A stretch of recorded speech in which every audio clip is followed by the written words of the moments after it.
Hi, hello my dear students. Welcome to our channel Rajesh Biology and I am Rajesh MSc Zoology. Today our topic is pituitary gland. Pituitary gland లో ఒక part discuss చేద్దాం. అంటే మీకు తెలుసు pituitary గ్లాండ్లో 3 lobes ఉంటాయి. అంటే పార్స్ intermedia, పార్స్ డిస్టాలిస్, పార్స్ nervosa అని చెప్పి 3 లోబ్స్ ఉంటాయి. అందులో మనం యాంటీరియర్ లోబ్ని ఈరోజు డిస్కస్ చేద్దాం. మిగతా పోస్టీరియర్ లోబ్ కోసం నెక్స్ట్ వీడియోలో డిస్కస్ చేద్దాం. సో ఈ డయాగ్రామ్ మనం ఆల్రెడీ హైపోథాలమస్ డిస్కస్ చేసినప్పుడు డ్రా చేయడం జరిగింది. సేమ్ డయాగ్రామ్, కాకపోతే లేబులింగ్ కాస్త పర్టికులర్గా పిట్యూటరీ గ్లాండ్కి సంబంధించిన లేబులింగ్ డ్రా చేయడం జరిగింది. మీరు తెలుసుకోవాల్సిన మెయిన్ బేసిక్ ఇంపార్టెంట్ పాయింట్స్ ఏంటంటే పిట్యూటరీ లోబ్లో మెయిన్గా 3 లోబ్స్ ఉంటాయి. Anterior lobe, posterior lobe, middle lobe. Anterior lobe అంటే ఫర్ ఎగ్జాంపుల్ నేను ఇలా నించున్నాను అనుకుందాం. నాకు ఎదురుగా కనిపించేది అంటే ఈ సైడ్ ఉండేది వెంట్రల్ సైడ్లో ఉండేది anterior lobe, back side dorsal side ఉండేది పోస్టీరియర్ లోబు, ఆ రెండింటికి మధ్యలో ఉండేది ఇంటర్మీడియట్ లోబు. ఇక్కడ నేను యాంటీరియర్ లోబ్ ఇటువైపు రాశాను కాబట్టి నా స్టాండింగ్ పొజిషన్ ఇటు కాదు, ఇటు ఉన్నట్టు. So I'm seeing like this. నేను ఇటువైపు వాచ్ చేస్తుంటే it is my anterior lobe, this is my posterior lobe, it is the middle lobe are intermediate lobe. ఇలా 3 లోబ్స్ ఉంటాయి. ఈ 3 లోబ్స్లోనూ ఇంటర్మీడియట్ లోబ్ అనేది యాంటీరియర్ లోబ్కి చాలా క్లోజ్గా అసోసియేట్ అయి ఉంటుంది. ఈ రెండు కలిసే ఉంటుందన్నమాట. ఇవి రెండు విడదీయరాని అనుబంధంతో కలిసిపోయి ఉంటాయి, intermediate lobe and anterior lobe. కాబట్టి ఈ రెండింటిని మనం సెపరేట్గా ఎక్కడ చూడం. మ్యాక్సిమం టెక్స్ట్ బుక్స్లో ఏమని చెప్తారంటే ఎడినో హైపోఫైసిస్, న్యూరో హైపోఫైసిస్ అని చెప్తాం.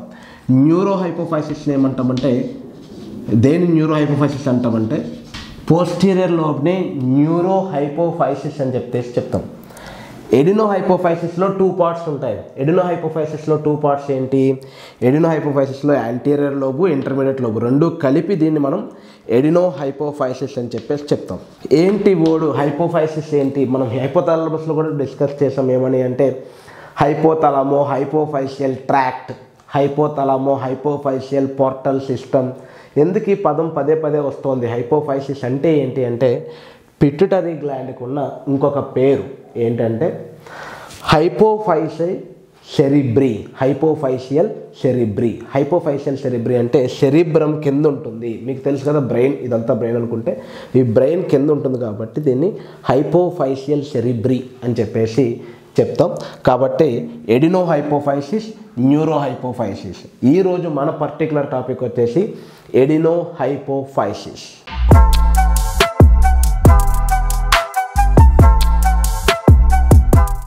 ఎడినో హైపోఫైసిస్లో 2 పార్ట్స్, అది anterior lobe and intermediate lobe. ఈ రెండింటిని కలిపి ఎడినో హైపోఫైసిస్ అంటాం. యాంటీరియర్ లోబు 75%, అంటే adeno hypophysis 75% of pituitary gland ఇదే ఆక్యుపై చేసి ఉంటుంది.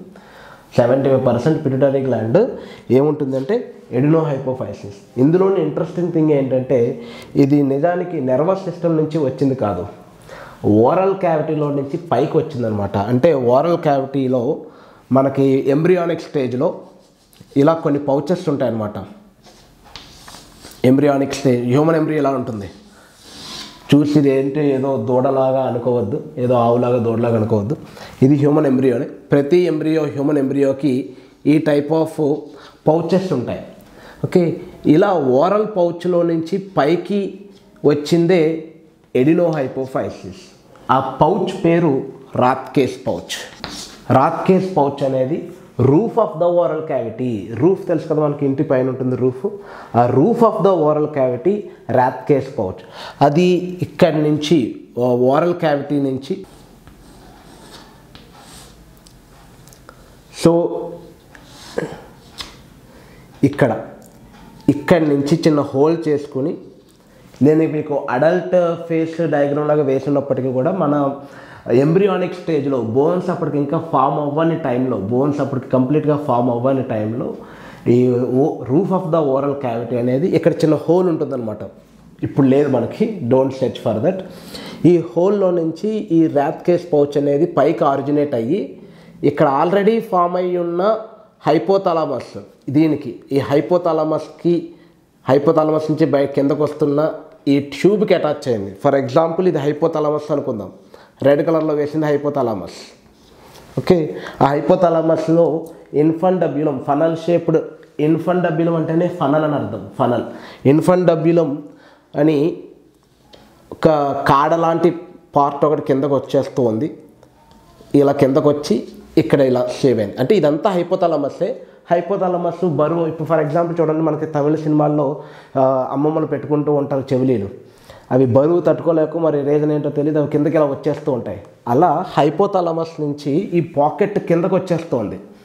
ఓకే, ఇలా కిందకు వచ్చేస్తున్నది పోస్టీరియర్ పిట్యూటరీ అవుతుంది, పోస్టీరియర్ పిట్యూటరీ అవుతుంది. అందుకే హైపోథాలమస్తో డైరెక్ట్ కనెక్షన్ ఉంటుంది. ఇక్కడికి హైపోథాలమస్తో డైరెక్ట్ కనెక్షన్ ఉన్నది ఏంటి అంటే పోస్టీరియర్ లోబ్. దీంట్లో ఎలాంటి సెపరేట్ సెల్స్ లేవు అనమాట. హైపోథాలమస్ సేవ్ చేసుకుంటుంది, అది సింథసిస్ చేస్తుంది, దాన్ని ఇందులో సేవ్ చేసుకుంటుంది. అలా కిందకు వస్తున్న ఈ పోస్టీరియర్ పిట్యూటరీకి ఇలా ఓరల్ క్యావిటీలో నుంచి పైకి వెళ్ళిన ఈ చిన్న హోల్ ద్వారా పైకి వెళ్ళింది, దీనికి అతుక్కుపోయింది. ఇలా దీనికి అతుక్కుపోయి ఇదేమైందంటే యాంటీరియర్ పిట్యూటరీ అయింది. సో పిట్యూటరీ గ్లాండ్ చూడడానికి ఒకటే గ్లాండ్గా కనిపిస్తున్నప్పటికీ అది డ్యూయల్ ఆరిజిన్, రెండు సెపరేట్ ఆరిజిన్స్ అనమాట, రెండు సెపరేట్ పోర్షన్స్ నుంచి వచ్చి ఒకదాంతో ఒకటి అతుక్కుని ఫామ్ అయి ఉంటుంది. అది ఫస్ట్ పాయింట్ మీరు తెలుసుకోవాల్సిన విషయం. అందుకే దాని యొక్క బోత్ ఫంక్షన్స్ కూడా చాలా సెపరేట్గా ఉంటాయి. ఎడినోహైపోఫైసిస్ స్ట్రక్చర్ సెపరేట్గా ఉంటుంది, దాని ఫంక్షన్ సెపరేట్గా ఉంటుంది, పోస్టీరియర్ పిట్యూటరీ ఫంక్షన్ సెపరేట్గా ఉంటుంది. ఓకే ఓకే, అవి ఎలా ఉంటాయంటే ఎడమొహం పెడమొహంగా ఉంటాయి అనమాట. ఇది ఇటువైపు చూస్తూ ఉంటుంది, అది అటువైపు చూస్తూ ఉంటుంది. దీని ఫంక్షన్ వేరే ఉంటుంది, దాని ఫంక్షన్ వేరే ఉంటుంది. ఓకే, ఇది ర్యాత్ కేస్ పౌచ్ నుంచి వచ్చింది కదా. ఇక్కడి నుంచి వచ్చిన తర్వాత ఈ హోల్ ఏదైతే ఉందో అది చిన్న డిప్రెషన్ లాగా మారిపోతుంది, ఒక చిన్న డిప్రెషన్గా మారిపోయి ఉంటుంది. ఆ డిప్రెషన్ ఏమంటామంటే sella turcica, sella turcica, not Stella. Okay, sella turcica. Sella turcica అనేది ఏంటంటే ఈ స్పేనాయిడ్ బోన్, చాలా ఇంపార్టెంట్ బోన్ ఇది. మన స్కల్లోనే కాదు, మీకు ఇంపార్టెంట్ క్వశ్చన్ కూడా. Keystone bone of cranium. What is the keystone bone of cranium అని అడిగితే sphenoid bone is the keystone bone of cranium. ఎందుకు స్పేనాయిడ్ బోన్ కీస్టోన్ అంటే క్రేనియల్ బోన్స్ అన్నీ అటాచ్ అయ్యి ఉండే ఒకే ఒక్క బోన్ స్పేనాయిడ్ బోన్. అది పెరియాటలు, ఫ్రంటలు, పెరియాటలు, టెంపోరల్, ఆక్యుపిటల్, ఎథ్మాయిడ్, ఇవన్నీ బోన్స్. కొన్ని ఫేషియల్ బోన్స్ కూడా అటాచ్ అయ్యి ఉండే సెంటర్ పాయింట్ ఏంటి అంటే స్పేనాయిడ్ బోన్. ఆ స్పేనాయిడ్ బోన్లో ఒక చిన్న క్యావిటీ ఉంటుంది, ఆ క్యావిటీ పేరే సెల్లా టర్సికా. ఆ క్యావిటీలో ప్లేస్ అయి ఉంటుంది pituitary gland. Okay, so the place of the pituitary gland ఇది ఎక్కడ లొకేట్ అయి ఉంటుందంటే సెల్లా టర్సికా. ఇది దీని లొకేషన్. సెల్లా టర్సికా డిప్రెషన్లో పిట్యూటరీ గ్లాండ్ లొకేట్ అయి ఉంటుంది. యాంటీరియర్ పిట్యూటరీ అనేది రాత్కేస్ పౌచ్ నుంచి ఆరిజినేట్ అయ్యింది. రాత్కేస్ పౌచ్ అనేది roof of the oral cavity, మన ఓరల్ క్యావిటీ యొక్క రూఫ్ ఒకప్పుడు, అది పైకి వెళ్ళి ఒక గ్లాండ్గా ఫామ్ అయ్యింది. మరి పోస్టీరియర్ పిట్యూటరీ ఎక్కడి నుంచి వచ్చింది? పోస్టీరియర్ పిట్యూటరీ అనేది ఫ్లోర్ ఆఫ్ ద హైపోథాలమస్. మీకు ఆల్రెడీ చెప్పాను, హైపోథాలమస్ ఇది, దాని ఫ్లోర్ ఇది. ఆ ఫ్లోర్ కొంచెం కిందకి దిగిపోయి ఒక కాడ ఫామ్ అవుతుంది, ఒక ఫనల్ షేప్డ్ స్ట్రక్చర్, దాన్ని ఇన్ఫండబ్యులం అంటున్నాం. అది ఇంకొంచెం కిందకు వస్తుంది. సో ఇక్కడున్న నెర్వ్స్ కిందకి ఇలా వచ్చి ఇక్కడ ఎండ్ అవుతున్నాయి. ఓకే, ఒక రకంగా చెప్పాలంటే పోస్టీరియర్ పిట్యూటరీ అసలు గ్లాండే కాదు. Posterior pituitary is not a gland actually. There is no secreting cells. Posterior పిట్యూటరీలో ఒక హార్మోన్ని సింథసైజ్ చేయగలిగే సత్తా ఉన్న సెల్స్ ఏవి లేవు ఇక్కడ. పోస్టీరియర్ పిట్యూటరీని మనం ఒక గ్లాండ్గా కన్సిడర్ చేయక్కర్లేదు, అదొక హైపోథాలమస్ ఎక్స్టెన్షన్ అంతే. But anterior pituitary is the real gland which is origin from the Rathke's pouch, from the embryonic stage. Okay, ఇది రాత్కేస్ పౌచ్. ఇంటర్మీడియట్ లోపు కూడా రాత్కేస్ పౌచ్కి సంబంధించిందే. దీనికే very close associate with the anterior lobe. ఈ రెండింటిని కలిపి మనం ఎడినోహైపోఫైసిస్ అంటాం. ఈరోజు మన టాపిక్ వచ్చేసి ఆ ఎడినోహైపోఫైసిస్ నుంచి వచ్చే హార్మోన్స్ ఏంటి అని. ఒకసారి అబ్జర్వ్ చేస్తే ఇక్కడ మీకు ఆరెంజ్ కలర్లో కొన్ని డాట్స్ చేశాను. ఇవన్నీ ఏంటి అంటే సెక్రేటింగ్ సెల్స్. ఇలాంటి సెక్రేటింగ్ సెల్స్ ఇక్కడ లేవు, ఇక్కడ ఉన్నాయి సెక్రేటింగ్ సెల్స్. సెక్రేటింగ్ సెల్స్లో మళ్ళీ డిఫరెంట్ టైప్స్ ఆఫ్ సెల్స్ ఉంటాయి. అవి తీసుకునే స్టెయిన్ని బట్టి మనం వాటిని డివైడ్ చేయొచ్చు. అవి ఒకవేళ యాసిడ్ స్టెయిన్ కానీ తీసుకుంటే వాటిని ఎసిడోఫిల్స్ అంటాం. బేసిక్ స్టెయిన్స్ కానీ తీసుకుంటే అంటే వాటిని బేసోఫిల్స్ అంటాం. ఇక్కడ ఎసిడోఫిల్స్, బేసోఫిల్సే సెక్రేటరీ సెల్స్. కానీ మీరు గుర్తుపెట్టుకోవాలి, ఎసిడోఫిల్స్ బేసోఫిల్స్ అంటే WBC కాదు. ఎసిడోఫిల్స్ బేసోఫిల్స్ అంటే ఇక్కడ ఉండే కొన్ని secretory cells which can stain with acid and base. Okay, so ఆ సెల్స్ అనమాట. ఈ సెల్స్లో డిఫరెంట్ టైప్స్ ఆఫ్ సెల్స్ ఉంటాయి. ల్యూట్రియోట్రోఫిక్ సెల్స్ ఉంటాయి, గొనడోట్రోఫిక్ సెల్స్ ఉంటాయి, అండ్ ఎడ్రినోకార్టికోట్రోఫిక్ సెల్స్ ఉంటాయి, thyrotropic cells, okay, somatotropic cells. ఇలా based on their secreting hormone they are divide into different trophic cells. So ఇక్కడ వెరీ ఇంపార్టెంట్ మనం గుర్తుపెట్టుకోవాల్సిన విషయం ఏంటంటే పిట్యూటరీ గ్లాండ్ నుంచి రిలీజ్ అయ్యే ప్రతి హార్మోను ట్రోఫిక్ హార్మోనే. All the trophic hormones, all hormones which are secrete from that anterior pituitary are trophic hormones. Somatotropic hormone దాన్నే గ్రోత్ హార్మోన్ అంటాం. Adrenocorticotropic hormone, thyrotropic hormone, luteotropic hormone. Tropic hormone కాని hormone ఏది కూడా secrete చేయట్లేదు. ఇది secrete చేసే ప్రతి hormone trophic హార్మోనే. ఏంటి అసలు ట్రోఫిక్ హార్మోన్ అంటే? ట్రోఫిక్ హార్మోన్ అంటే ఏంటంటే ఏదైతే వేరే గ్లాండ్ని స్టిమ్యులేట్ చేస్తుందో దాన్ని ట్రోఫిక్ హార్మోన్ అంటాం. ట్రోఫిక్ అంటే ఫీడింగ్ ఇవ్వడం. ఇది ఫీడ్ ఇస్తుంది అనమాట, వేరే గ్లాండ్కి ఫీడ్ ఇస్తుంది. నువ్వు ఈ హార్మోన్ సెక్రేట్ చేయని చెప్పి ఫీడ్ ఇస్తుంది. ఫీడింగ్ హార్మోన్ని ట్రోఫిక్ హార్మోన్ అంటాం, లేదా స్టిమ్యులేటింగ్ హార్మోన్ని ట్రోఫిక్ హార్మోన్ అని చెప్పేసి చెప్పచ్చు. ఆ హార్మోన్స్ ఏంటి, అవి ఏ ఆర్గన్ మీద వర్క్ అవుతాయి, అవి ఎక్కువ సెక్రేట్ అయితే ఏం ప్రాబ్లం వస్తుంది, తక్కువ సెక్రేట్ అయితే ఏం ప్రాబ్లం వస్తుంది అన్నది ఇప్పుడు డిస్కస్ చేద్దాం. హార్మోన్స్ 1 by 1 రాసుకొని వాటి యొక్క ఫంక్షన్స్ ఏంటన్నది చూద్దాం. Growth hormone, luteotropic hormone. Luteotropic హార్మోన్నే ప్రొలాక్టిన్ అని చెప్పేసి చెప్తాం.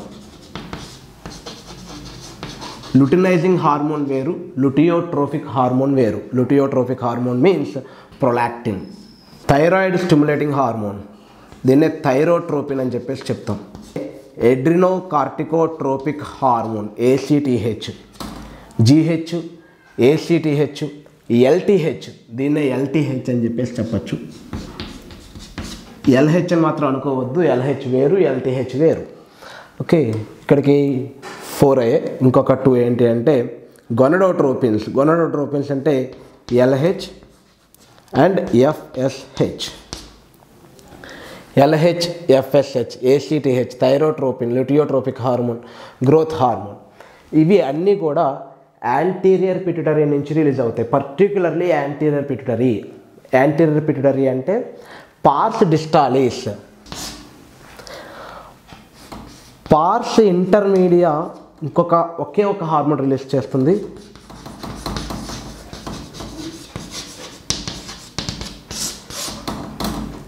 పార్స్ ఇంటర్మీడియట్ రిలీజ్ చేసే హార్మోన్ పేరు MSH,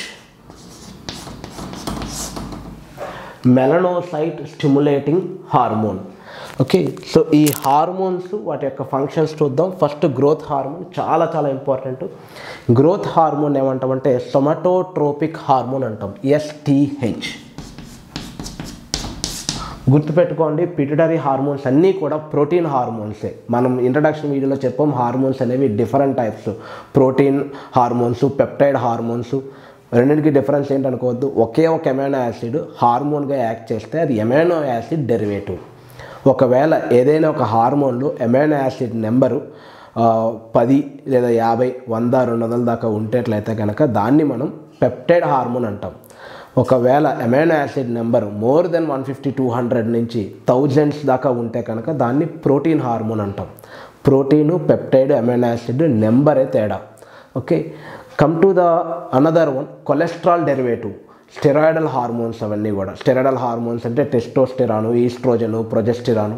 అలా ఇక్కడ పిట్యూటరీ గ్లాండ్ నుంచి రిలీజ్ అయ్యే ప్రతి హార్మోను ప్రోటీన్ హార్మోనే. అండ్ వీటికి సెల్ మెంబ్రెయిన్లో నుంచి లోపలికి వెళ్ళే అంత కెపాసిటీ లేదు వీటికి. They have to stop in front of that cell membrane only. Cell membrane మీదే వీటి రిసెప్టార్స్ ఉంటాయి. మెంబ్రెయిన్ బౌండ్ రిసెప్టార్కి ఇవి అటాచ్ అవుతాయి. Come to the growth hormone. Growth hormone అనేది బాడీ యొక్క గ్రోత్కి హెల్ప్ అవుతుంది, బోన్ ఎలాంగేషన్కి హెల్ప్ అవుతుంది, సెల్ యొక్క టిష్యూ రిపేర్కి హెల్ప్ అవుతుంది. గ్రోత్ హార్మోన్ వల్లే మనం ఇంత గ్రో అవుతున్నాం.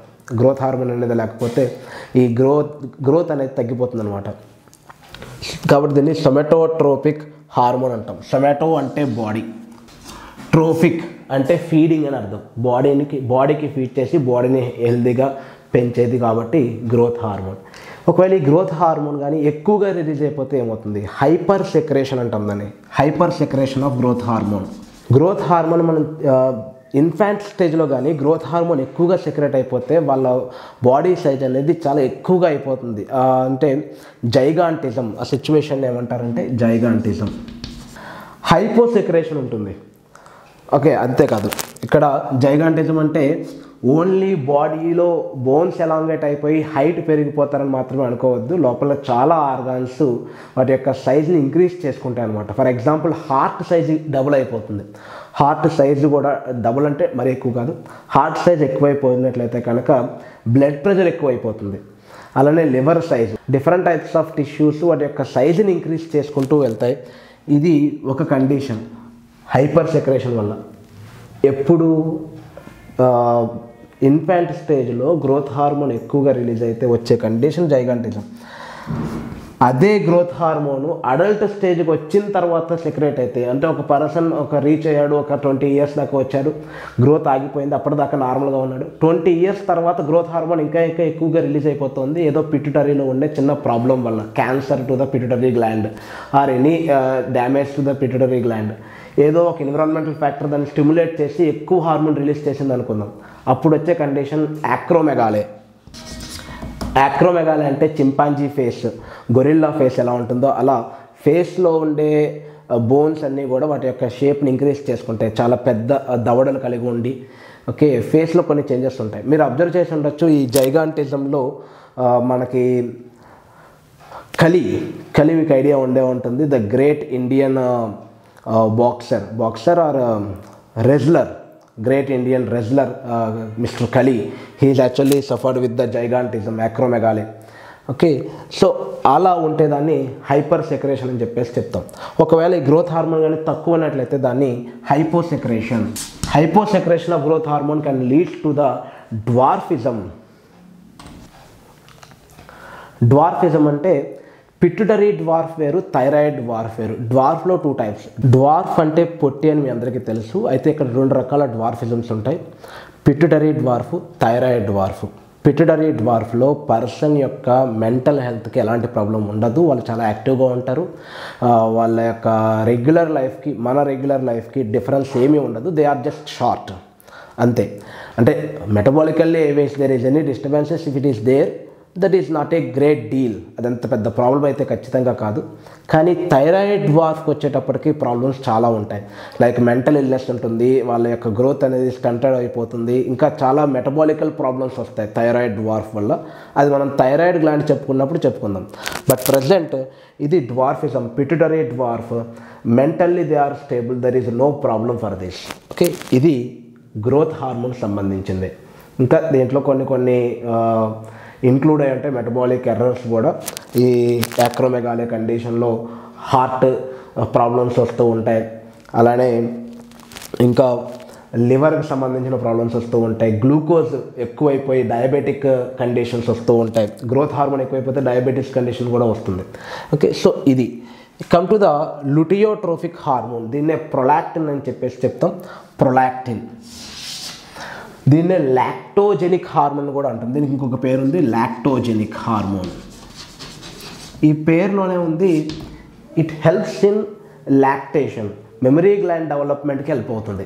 అలానే మెమరీ గ్లాండ్స్లో మిల్క్ని సెక్రేట్ చేయడానికి హెల్ప్ అవుతుంది. చాలాసార్లు స్టూడెంట్స్ ప్రాబ్లం ఫేస్ చేసేది, డౌట్ అడుగుతున్నది ఎక్కడ అంటే the difference between oxytocin function and prolactin function. Oxytocin వచ్చేసి స్మూత్ మజిల్ మీద వర్క్ చేస్తుంది. ఇక్కడ మెమరీ గ్లాండ్స్ చుట్టూ ఉండే స్మూత్ మజిల్స్ని కంట్రాక్ట్ చేయడానికి హెల్ప్ అవుతుంది. ఆక్సిటోసిన్ మిల్క్ని రిలీజ్ చేయడానికి ఉపయోగపడుతుంది. కానీ ప్రొలాక్టిన్ మిల్క్ని సెక్రేట్ చేస్తుంది. సెక్రేషన్, రిలీజ్ ఇక్కడ 2 డిఫరెంట్ అనమాట. మిల్క్ని ప్రిపేర్ చేసి, సింథసిస్ చేసి, సెక్రేట్ చేసి ఆల్వియోలో స్టోర్ చేయాలి అంటే ప్రొలాక్టిన్ కావాలి. అలా స్టోర్ అయ్యి ఉన్న మిల్క్ బయటకు రిలీజ్ అవ్వాలంటే ఆక్సిటోసిన్ కావాలి. కాబట్టి రెండింటికి డిఫరెన్స్ ఉంది. ప్రొలాక్టిన్ వచ్చేసి యాంటీరియర్ పిట్యూటరీ, ఆక్సిటోసిన్ వచ్చేసి పోస్టీరియర్ పిట్యూటరీ. సో ప్రొలాక్టిన్ చూద్దాం. ప్రొలాక్టిన్ అనేదాన్ని లాక్టోజెనిక్ హార్మోన్ అంటాం. మిల్క్ సింథసిస్ అండ్ సెక్రేషన్కి ఉపయోగపడేది ప్రొలాక్టిన్. మెమరీ గ్లాండ్స్ యొక్క డెవలప్మెంట్కి ఉపయోగపడేది ప్రొలాక్టిన్. అండ్ ప్రొలాక్టిన్ కానీ ఎక్కువ ఉన్నట్లయితే కనుక ప్రొలాక్టిన్ ఇక్కడ చూపిస్తున్న ఎల్హెచ్ని ఎఫ్ఎస్హెచ్ని స్టాప్ చేస్తుంది అనమాట. ఇది ప్రొలాక్టిన్ అనేది గొనడోట్రోపిక్ రిలీజింగ్ హార్మోన్. హైపోథాలమస్ వస్తుందని చెప్పాను కదా, గొనడోట్రోపిన్ రిలీజింగ్ హార్మోన్ అని, దాన్ని ఇది ఆపేస్తుంది. Prolactin is antagonistic to the GnRH. Prolactin versus GnRH. So అది రాకపోతే పిట్యూటరీ గ్లాండ్ ఎఫ్ఎస్హెచ్ని ఎల్హెచ్ని సెక్రేట్ చేయలేదు. ఎఫ్ఎస్హెచ్ ఎల్హెచ్ సెక్రేట్ అవ్వకపోతే ఓవరీ డెవలప్మెంట్ ఉండదు, ఓవరీలో డెవలప్మెంట్ ఉండదు, ఓవాలో డెవలప్మెంట్ ఉండదు, ఓవులేషన్ జరగదు, మెన్స్ట్రుయేషన్ జరగదు. సో అందుకే మీరు అబ్జర్వ్ చేసినట్లయితే కనుక ఈ ప్రెగ్నెంట్ ఉమెన్స్ ఎవరైతే ఉంటారో ఆఫ్టర్ ద డెలివరీ ఒక 5-6 months పాటు, డ్యూరింగ్ ద ప్రెగ్నెన్సీ టైం కానీ, during that after the delivery తర్వాత కూడా ఒక 5 నెలల పాటు కానీ మెన్స్ట్రుయేషన్ జరగదు. కారణం ఏంటంటే ఆ టైంలో ప్రొలాక్టిన్ ఎక్కువగా ఉంటుంది. ప్రొలాక్టిన్ ఏం చేస్తుందంటే గొనడోట్రోపిక్ రిలీజింగ్ హార్మోన్ ఆపేస్తుంది. అది ఆగిపోతే ఎఫ్ఎస్హెచ్ ఎల్హెచ్ ఆగిపోతాయి. So prolactin is antagonistic to the GnRH, antagonistic to the FSH and LH. మరి ప్రొలాక్టిన్ ఏది ఆపుతుంది? ప్రొలాక్టిన్ ఆపేది ఏది అంటే ఉంది, అదేంటంటే dopamine. Dopamine is antagonistic to the prolactin, prolactin is antagonistic to the GnRH and prolactin is antagonistic to the FSH and LH. ఇది prolactin యొక్క ఫంక్షన్. ఇది ఎప్పుడు సెక్రేట్ అవుతుందంటే early stages of pregnancy confirm అయిన తర్వాత ఒక 6 months ప్రెగ్నెంట్గా ఉన్నప్పటి నుంచి మెమరీ గ్లాండ్స్ని డెవలప్ చేసి మెమరీ గ్లాండ్స్ని రెడీ చేస్తుంది ఆఫ్టర్ చైల్డ్ బర్త్ బేబీకి ఫీడింగ్ ఇవ్వడం కోసం. అది ప్రొలాక్టిన్. థైరోట్రోపిక్ హార్మోన్ దీన్నే థైరాయిడ్ స్టిమ్యులేటింగ్ హార్మోన్ అని చెప్పేసి చెప్తాం. ఇది థైరాయిడ్ గ్లాండ్ని స్టిమ్యులేట్ చేస్తుంది టు సెక్రేట్ థైరాక్సిన్. థైరాక్సిన్ అనే హార్మోన్ థైరాయిడ్ నుంచి వస్తుంది. అది రావాలి అంటే థైరాయిడ్ స్టిమ్యులేటింగ్ హార్మోన్ అనేది రిలీజ్ అవుతుంది అనమాట. ఇది థైరోట్రోపిన్. ఇది ఎక్కువగా రిలీజ్ అయినా తక్కువగా రిలీజ్ అయినా కూడా ప్రాబ్లమ్స్ అన్నీ థైరాయిడ్ గ్లాండ్కి రిలేటెడ్గా ఉంటాయి. ఇది ఎక్కువగా రిలీజ్ అయింది అనుకుందాం, ఇది ఎక్కువ స్టిమ్యులేట్ చేస్తుంది థైరాయిడ్ గ్లాండ్ని. ఎక్కువ సెక్రేట్ చేస్తే ఏమవుతుంది, థైరాయిడ్ నుంచి థైరాక్సిన్ అనేది మరీ ఎక్కువగా రిలీజ్ అయిపోతూ ఉంటుంది. Hyper thyroidism. ఇది తక్కువ రిలీజ్ అయింది అనుకుందాం, థైరాక్సిన్ రిలీజ్ చేయదు. ఆర్డర్ ఇవ్వకపోతే అది ఎలా రిలీజ్ చేస్తుంది? So for example thyroid gland అనేది ఒక dosa maker, okay, or pizza maker. Order వస్తే అది పిజ్జా ప్రిపేర్ చేస్తుంది, ఆర్డర్ రాకపోతే పిజ్జా ప్రిపేర్ చేయదు. Pizza is nothing but thyroxine. So ఇక్కడ థైరోట్రోపిన్ అనేది ఎక్కువగా రిలీజ్ అయినా తక్కువగా రిలీజ్ అయినా ఎఫెక్ట్ అనేది థైరాయిడ్కి రిలేటెడ్గా ఉంటుంది. మనం ఆ ఎఫెక్ట్స్ అన్నీ కూడా థైరాయిడ్ గ్లాండ్ డిస్కస్ చేసినప్పుడే చెప్దాం. Okay, so thyrotropin. ACTH very very important, adrenocorticotropic hormone. ఇది కార్టెక్స్ని స్టిమ్యులేట్ చేస్తుంది. ఇది ఎడ్రినల్ గ్లాండ్ అనుకుంటే ఇది రిలీజ్ చేసి ఇది స్టిమ్యులేట్ చేసేది ఎక్కువగా ఎడ్రినల్ కార్టెక్స్ని. కార్టెక్స్లో కూడా మెయిన్గా ఇది స్టిమ్యులేట్ చేసేది గ్లూకోకార్టికాయిడ్స్ని, మినరలోకార్టికాయిడ్స్ని. గ్లూకోకార్టికాయిడ్స్ అంటే లైక్ కార్టిసాల్ ఎక్కువగా రిలీజ్ అవ్వడానికి కారణం ఏంటి అంటే ఇది ఏసీటీహెచ్ ఎక్కువగా వర్క్ చేసేది గ్లూకోకార్టికాయిడ్స్ మీద. ఫస్ట్ ఆఫ్ ఆల్ ఇది వర్క్ చేసేది ఓన్లీ కార్టెక్స్ మీద, మెడుల్లాకి పిట్యూటరీ గ్లాండ్కి సంబంధం లేదు. ఓకే, మెడుల్లా నుంచి రిలీజ్ అయ్యే హార్మోన్స్ వేరు, ఫైట్ ఆర్ ఫ్లైట్ హార్మోన్స్ అంటాం వాటిని. Adrenaline, Nar adrenaline is not related to the cortex. అవి మెడుల్లా నుంచి రిలీజ్ అవుతాయి. అవి నర్వస్ సిస్టమ్ యొక్క ఎక్స్టెన్షన్. అది central nervous system, peripheral nervous system ఉంటుంది కదా, పెరిఫెరల్ నర్వస్ సిస్టమ్ యొక్క ఎక్స్టెన్షన్ మెడుల్లా. నర్వస్ సిస్టమ్ వల్ల రిలీజ్ అవుతాయి. కానీ హార్మోన్ వల్ల ఇంకో హార్మోన్ రిలీజ్ అవుతుందంటే అది కార్టెక్సే. అందులోనూ పర్టికులర్గా గ్లూకోకార్టికాయిడ్స్ అంటే కార్టిసాల్. ఇంకా చాలా తక్కువ మొత్తంలో మినరలోకార్టికాయిడ్స్ అంటే ఆల్డోస్టెరాన్. అది ఏసీటీహెచ్ అండర్ కంట్రోల్లో ఉంటుందన్నమాట. ACTH control cortex of the adrenal gland. Next వచ్చేసి ఎల్హెచ్, ఎఫ్ఎస్హెచ్. ఈ రెండింటిని కలిపి మనం ఏమంటామంటే గొనడోట్రోపిన్స్ అంటాం. ఈ రెండింటిని కలిపి ఏమంటాం? గొనడోట్రోపిన్స్. ఎందుకంటే ఇవి స్టిమ్యులేట్ చేసేది గొనాడ్స్ని. గొనాడ్స్ అంటే తెలుసు, టెస్టిస్, ఓవరీ, వీటిని గొనాడ్ అంటాం. మేల్ గొనాడ్ అంటే టెస్టిస్, ఓవరీని ఫిమేల్ గొనాడ్ అని చెప్పేసి చెప్తాం. ఇవి గొనాడ్స్ని స్టిమ్యులేట్ చేస్తాయి. ఫస్ట్ ఎల్హెచ్ చూద్దాం. ఎల్హెచ్ అనేది ఫస్ట్ మేల్లో చూసినట్లయితే కనుక, ఓకే, ఆల్వేస్ లేడీస్ ఫస్ట్ అంటాం కదా, ఫిమేల్లోనే చూద్దాం ఫస్ట్. LH ఎక్కడ వర్క్ అవుతుంది అంటే ఓవులేషన్లో హెల్ప్ అవుతుంది. ఇఫ్ మీరు ఫిమేల్ రిప్రొడక్టివ్ సిస్టమ్ అనే ఒక టాపిక్ చదివినట్లయితే కనుక మెన్స్ట్రువల్ సైకిల్ అనే టాపిక్లో అబ్జర్వ్ చేస్తే 14th డే ఓవులేషన్ టైంలో LH సర్జ్ అని వస్తుంది. సో LH ఎక్కువగా అయితే అప్పుడు మాత్రమే ఓవులేషన్ జరుగుతుంది. ఓవులేషన్ అంటే releasing of ovum from the ovary. Releasing of ovum from the ovary is called ovulation. అది LH వల్ల జరుగుతుంది. అండ్ LH ఇంకా ఏం చేస్తుందంటే ఓవులేషన్ కన్నా ముందే ప్రైమరీ ఫాలికల్స్ డెవలప్మెంట్లో హెల్ప్ చేస్తుంది అనమాట. ఫాలికల్ డెవలప్మెంట్లో హెల్ప్ అవుతుంది. Follicular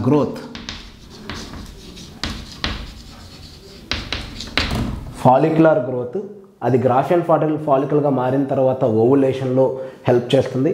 after ovulation it maintains corpus luteum. అలానే మేల్ రిప్రొడక్టివ్ సిస్టమ్ దగ్గరికి వచ్చేటప్పటికి ఇది స్టిమ్యులేట్ చేసేది లీడింగ్ సెల్స్ని స్టిమ్యులేట్ చేస్తుంది. లీడింగ్ సెల్స్కి ఇంకొక పేరు ఉంది, ఇంటర్స్టీషియల్ సెల్స్ అని. లీడింగ్ సెల్స్ని ఇంటర్స్టీషియల్ సెల్స్ అంటారు. ఎందుకని?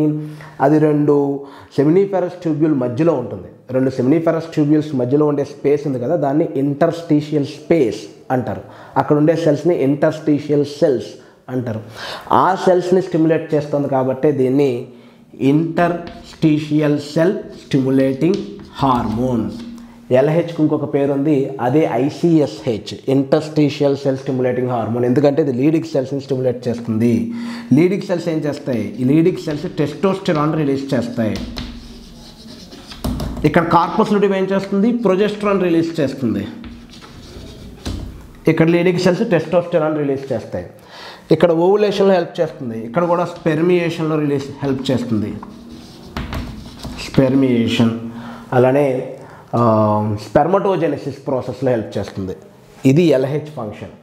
FSH ఏంటో చూద్దాం. FSH గ్యామెటోకైనెటిక్ ఫ్యాక్టర్ అని చెప్పొచ్చు. ఇది FSH ఎక్కడ వర్క్ చేస్తుందంటే చేంజెస్, ఫాలిక్యులర్లో వచ్చే చేంజెస్ అన్నీ కూడా, ఓవాలో వచ్చే చేంజెస్ అన్నీ కూడా FSH వల్లే. అందుకే దీన్ని ఫాలిక్యుల్ స్టిమ్యులేటింగ్ హార్మోన్ అని చెప్తాం. ఇది ఫాలిక్యులర్ గ్రోత్కి హెల్ప్ అవుతుంది. ఫాలిక్యులర్ గ్రోత్లో నుంచి వస్తున్నదే ఈస్ట్రోజన్. దీనివల్ల ఈస్ట్రోజన్ అనేది రిలీజ్ అవుతుంది. అలానే మేల్ రిప్రొడక్టివ్ సిస్టమ్ దగ్గరకు వచ్చేటప్పటికి ఇది సెర్టోలీ సెల్స్ని స్టిమ్యులేట్ చేస్తుంది. సెర్టోలీ సెల్స్ ఏం చేస్తాయంటే స్పెర్మియోజెనిసిస్కి హెల్ప్ చేస్తాయి. ఇక్కడ కూడా ఏంటి? ట్రాన్స్ఫర్మేషన్ అంటే చేంజెస్కి ఎక్కువగా ఇంపార్టెన్స్ ఇస్తుంది FSH. Primary follicle secondary follicle tertiary ఫాలికల్గా డెవలప్ అవడానికి రీజన్ FSH. ఇక్కడ స్పెర్మటోజోవాగా ట్రాన్స్ఫార్మ్ అవ్వడానికి కారణం FSH. సెర్టోలీ సెల్స్ రిలీజ్ చేస్తాయి. సెర్టోలీ సెల్స్ నరిష్మెంట్ ఇస్తాయి అన్నమాట. They give nourishment. And spermiogenesis, particularly spermiogenesis. ఇవి clear hormones. Growth hormone, luteotrophic hormone వేరు, లుటినైజింగ్ హార్మోన్ వేరు. Okay, thyrotropin, adrenocorticotropic hormone, LH, FSH వీటి యొక్క ఫంక్షన్స్ చూసాం. ఇంకా ఇంటర్మీడియట్ లోబ్ ఒకటి ఉంది, అది ఒక్క హార్మోన్, మెలనోసైట్ స్టిమ్యులేటింగ్ హార్మోన్. అదొక్క ఫంక్షన్ చూసి ఈ వీడియో పూర్తి చేసుకుందాం. నెక్స్ట్ వీడియోలో posterior lobe of pituitary gland చూద్దాం. పార్స్ ఇంటర్మీడియా నుంచి రిలీజ్ అయ్యే ఒక్క హార్మోన్ MSH. ఈ MSH అనే హార్మోన్ మనకి లోయర్ వర్టిబ్రేట్స్లో కూడా రిలీజ్ అవుతుంది. ఇన్ఫ్యాక్ట్ వాటిల్లోనే ఈ హార్మోన్ ఫంక్షన్ ఉంది. మన బాడీలో కూడా రిలీజ్ అవుతుంది MSH, కానీ దాని ఫంక్షన్ ఏంటన్నది స్టిల్ కన్ఫ్యూజన్ అనమాట. అంటే ఇంకా దాన్ని తేల్చలేదు. MSH ఫంక్షన్ ఏంటి హ్యూమన్ బీయింగ్స్లో అనేది ఇంకా కాస్త డౌట్గానే ఉంది. Nobody knows. MSH యొక్క మెయిన్ ఫంక్షన్ ఏంటి అంటే ఇది స్టిమ్యులేట్ చేస్తుంది వేటిని అంటే మెలనోసైట్స్ని స్టిమ్యులేట్ చేస్తుంది. Melanocytes are reason for the skin pigmentation. Skin పిగ్మెంటేషన్కి ఇవి రీజన్ అవుతాయి. అయితే ఈ స్కిన్ పిగ్మెంటేషన్ మన బాడీలో అనుకోవద్దు. మనకు కూడా పిగ్మెంటేషన్ నడుస్తుంది, కానీ మన బాడీలో జరిగే పిగ్మెంటేషన్ MSH వల్ల కాదు. మెలనోసైట్స్ మన బాడీలో ఉన్న మెలనోసైట్స్ అవి జనరల్గానే మెలనిన్ సెక్రెట్ చేస్తాయి. ఎక్కువ మెలనిన్ ఉంటే డార్క్ కలర్ అని, తక్కువ మెలనిన్ ఉంటే లైట్ కలర్ అని, అది మనందరికీ తెలిసిందే. కానీ దానికి ఈ MSHకి సంబంధం లేదు. ఈ MSH చేసేది ఏంటంటే మెలనోసైట్ని స్టిమ్యులేట్ చేస్తుంది. అది స్కిన్ పిగ్మెంటేషన్లో హెల్ప్ చేస్తుంది, కానీ ఇది హ్యూమన్ బీయింగ్స్లో కాదు, లోయర్ వర్టిబ్రేట్స్లో. లైక్ లోయర్ వర్టిబ్రేట్స్లో వాటి యొక్క స్కిన్ కలర్ మారిపోతూ ఉంటుంది కదా, కొన్ని కెమిలియన్ తీసుకున్నట్లయితే కనుక దాంట్లో ఊసరవెల్లి దాని రంగులు మార్చడం కానీ, లేదంటే ఫ్రాగ్స్ అలాంటి కొన్ని యాంఫిబియన్స్ ఆర్ రెప్టైల్స్ వాటి యొక్క బాడీ కలర్ని బ్యాక్గ్రౌండ్ కలర్తో మెర్జ్ చేస్తాయి, దాన్నే కమోఫ్లేజ్ అంటాం. సో ఇలాంటి కొన్ని క్యారెక్టర్స్ ఎందువల్ల అంటే మెలనోసైట్ స్టిమ్యులేటింగ్ హార్మోన్ అది సెక్రెట్ చేసేది ఏంటి అంటే పార్స్ ఇంటర్మీడియా. దీని యొక్క మెయిన్ ఫంక్షన్ వచ్చేసి లోయర్ వర్టిబ్రేట్స్లో స్కిన్ కలర్ని కంట్రోల్ చేసేదానికి హెల్ప్ అవుతుంది.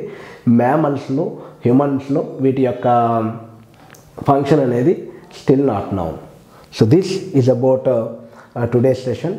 మన నెక్స్ట్ సెషన్లో పోస్టీరియర్ లోబ్ ఆఫ్ పిట్యూటరీ కోసం డిస్కస్ చేద్దాం. మీకు ఏ డౌట్స్ ఉన్నా సరే కామెంట్ బాక్స్లో మీరు మెన్షన్ చేయండి. నేను మ్యాక్సిమం వీలైనంత త్వరగా దానికి నేను రెస్పాండ్ అవ్వడానికి ట్రై చేస్తాను.